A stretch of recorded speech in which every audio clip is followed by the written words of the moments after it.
Hello, everybody, and welcome to Church at Home with Rachel for Tuesday, the 6th. I think it's the 6th of February. That sounds right. Today, I'm sharing with you another one of the gems I found tucked away in our daily bread here. And this one is taken from August the 22nd in 2022. The scripture it starts with says, "Teach God's ways and instructions to your children and to their children after them." That's from Deuteronomy chapter 4, verse 9. The reflection says, without the ability to see their grandchildren in person due to risk of infection, many grandparents sought new ways of connecting during the COVID-19 pandemic. A recent survey showed that many grandparents adopted texting and social media as a means to maintain their precious bond with their grandchildren. Some even worshiped with their extended families by video call.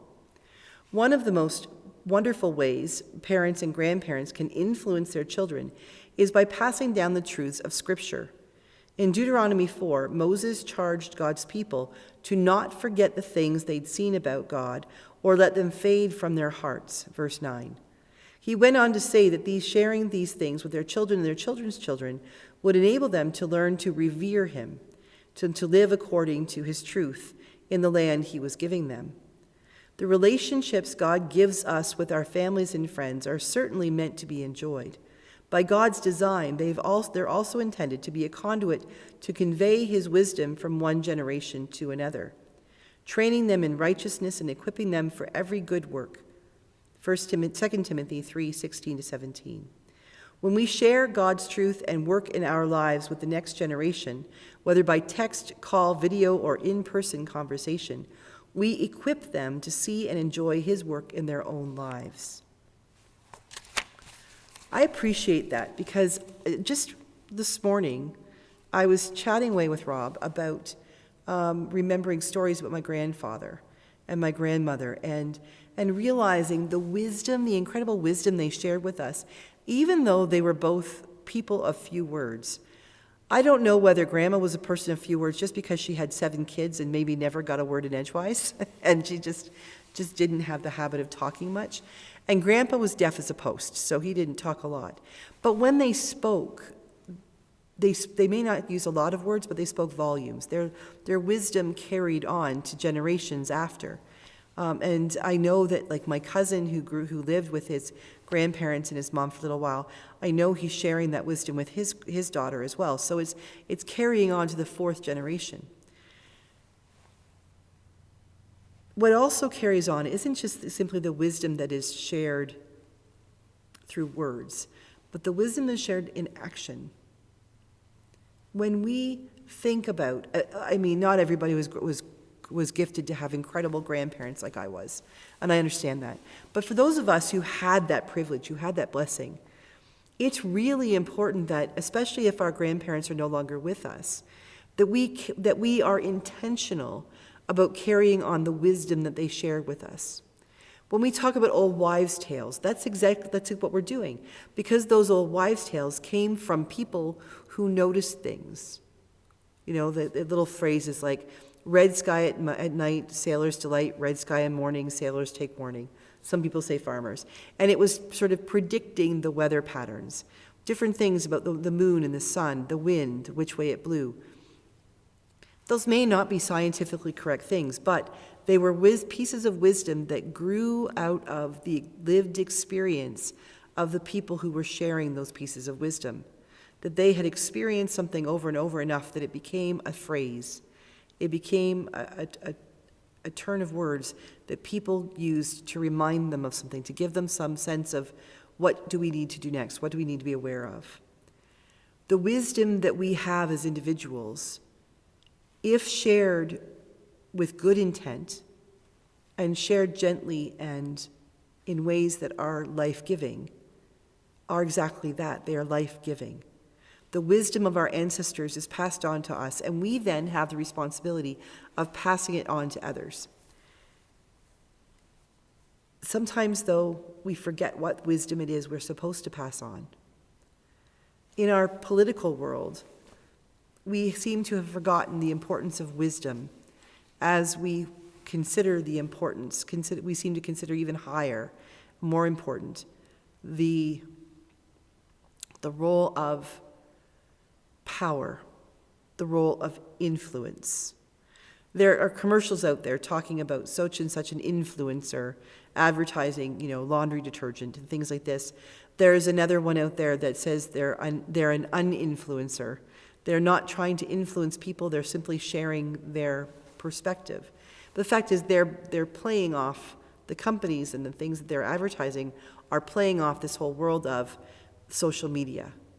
That what we know right now has to be out there like that in a gigabyte or a gigasecond or whatever those words are, that we have to throw it out in the world and there it will be forever, and that's the most important thing. When sometimes what we need to remember is, what are the greatest truths? They're the ones that have existed long before Instagram, TikTok, and Facebook. Long before even Beau of the Fifth Column or Ed Travers in his wonderful Church Without Walls. Those two people, by the way, share incredible wisdom.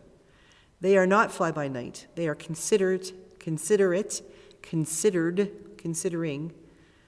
intelligent human beings who look at the world through a lens that is bigger than the one that we find in the front of our phones. So I strongly recommend, if you haven't already found Beau of the Fifth Column or Ed Travers out of Nova Scotia, St. Margaret of Scotland, Nova Scotian, Church Without Walls on Saturday nights, I highly recommend you check them out.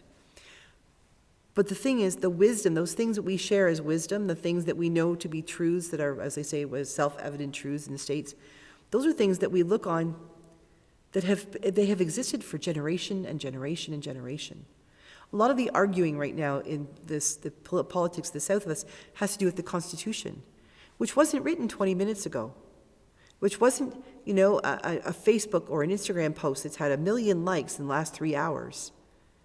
It's a document that came together with people of their own era, speaking to people of their own era, that came together and they argued and they considered and they thought about the ramifications. They thought ahead to how might this be interpreted in the ways that they were aware of.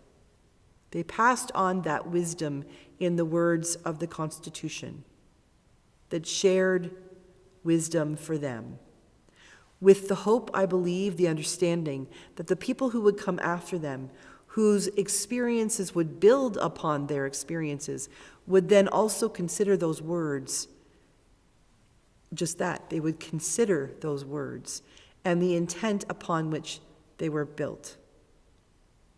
Not twist them, not turn them into pretzels to create a new meaning, but really think back, what did they mean and what would they have intended? And then to use wisdom, combined shared wisdom over generations, for the wisdom to come for generations, not just for right now.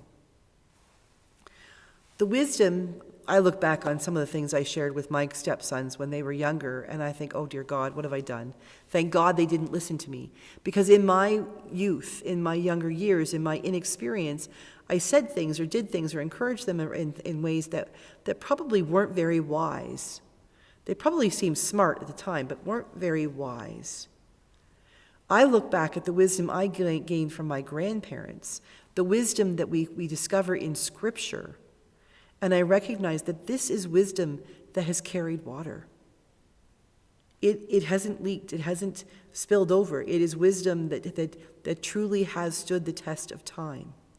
And when we allow ourselves the patience, when we recognize the importance that God has given us the gift of teaching God's ways and instructions to our children and to their children after them, whether it's scriptural teaching or the lessons that we have learned since the Bible, since the canon was closed, all of that learning from God, that divine inspiration and learning that we have accumulated over the years, it is our responsibility to share it with them in a way that is considered and considering, in a way that looks forward not with intent for power for us or privilege for us, but in a way that reaches out to them and says, We want what is best for you. We want you to have the gifts that God has shared, the earth that we are stewards of, the relationships that build us up and which allow us to build up others. That kind of wisdom, like my grandparents, it may not take many words, but it can be taught. And for those of us, the age demographic that hangs out with Church at Home with Rachel, guess what? That mantle of responsibility has fallen upon our shoulders. And except for a few folks like Bo and Ed, there aren't a lot of people on this format in the social media world who truly wear that mantle of responsibility with good intention. That becomes our role. So today, as you think about your own role and who you are in the lives of the people around you, recognize that the wisdom that you have, the true wisdom that you have gleaned through the years, it is your responsibility now to share it with those who come after you. It's not as daunting as it sounds, but it is absolutely as important as it sounds. So if you haven't already, check out Bo the Fifth Column and Ed Trevors. They're totally cool guys. And in the meantime, keep in mind that everything you see on here, except for them, sift it. Because we need to not be influencers for the masses. We need to be teachers for those that God places in our classroom. Have a great day. God bless. I'll see you again tomorrow for Church at Home with Rachel. Okay, so that one's done. And now we shall go